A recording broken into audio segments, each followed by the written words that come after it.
Hi Acumen followers, this is Diana Strubler, here with another recap of this past Monday's blog post. This past Monday, I detailed out the biggest category of the MIPS program, quality. Starting in 2017, clinicians that are on the MIPS track in the MACRA program will need to submit measures in the quality category because it will make up a whopping 60% of your MIPS composite score. Well, for most of you, quality should look very familiar.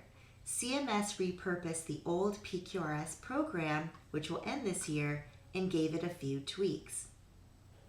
Now let's get back to that composite score.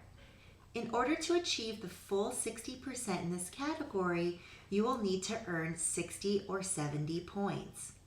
The way you earn points will be through how well you did on the measures that you report.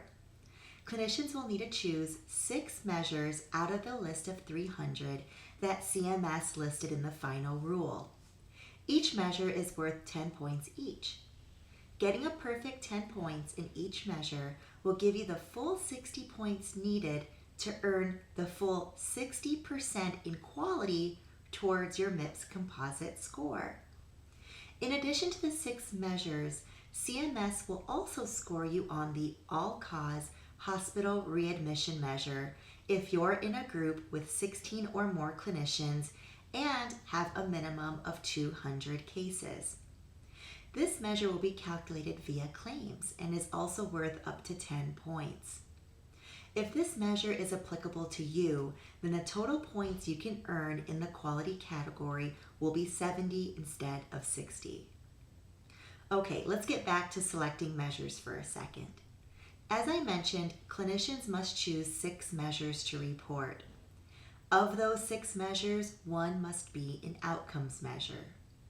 If you find that no outcomes measures are applicable to you, then you will need to find a high priority measure to fill its place. Now, although there are 300 measures to choose from, there are some caveats to keep in mind. 1, not all measures can be submitted via the same submission method. Some measures can only be reported via an EHR or through claims or through a qualified registry or a QCDR. So when you go to choose your measures, make sure they can all be submitted via the same method. If you are a clinician who wants to use your certified EHR to track and send your quality measures, you will be limited by the measures your EHR supports. If you don't like the list of measures your EHR supports, you can always find a registry or QCDR to submit your data. Just be aware there will most likely be significant costs in doing so. In order to see a full list of measures, you can go to the Quality Payment Program website, qpp.cms.gov, and click on Explore Measures. From there, you will click on the Quality Measures tab. This site will allow you to see a full list of measures. It will also let you know which measures are considered outcomes measures or high priority measures. Now that you've selected your measures, you will need to make sure that you meet the data completeness threshold for each measure. Clinicians submitting data on quality measures using registries or via an EHR will need to report on at least 50% of your patients that meet the measure's denominator criteria, regardless of payer, for the performance period. In other words, clinicians will need to send quality data for both Medicare and non-Medicare patients. In addition, you need a minimum of 20 cases per measure.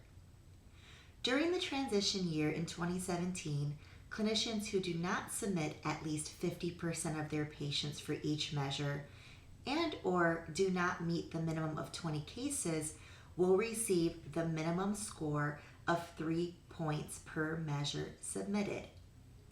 After 2017, not meeting these data completeness requirements will give you 0 points per measure. All right, let's go ahead and switch over to how you will earn points in the quality category. Each measure is worth up to 10 decile points. Each year, CMS will publish deciles for each measure based on national performance in a baseline period, which is 2 years prior to the performance period. Once that benchmark is published, you can estimate how many points you will earn in any given measure. Points are based on the decile range in which the performance data is located, all receiving at least 1 point depending on the comparison percentage figure. For example, let's pretend this chart represents the diabetes foot exam benchmark. If you scored a 79% in this measure, you will earn 9 decile points out of the possible 10 points. You will repeat this process for each measure you selected in order to estimate your quality score. In order to get a perfect score in quality, you will need to earn 10 points across all 6 measures.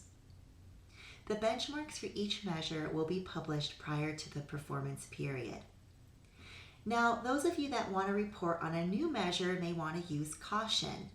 In 2017, if you choose a new measure, CMS will give you a maximum of 3 points.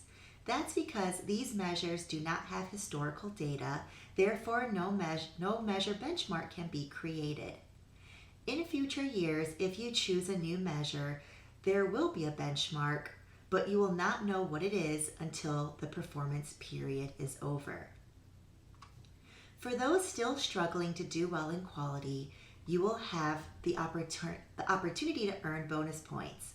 2 bonus points will be awarded for every additional outcomes or patient experience measure you select as part of your 6 measures.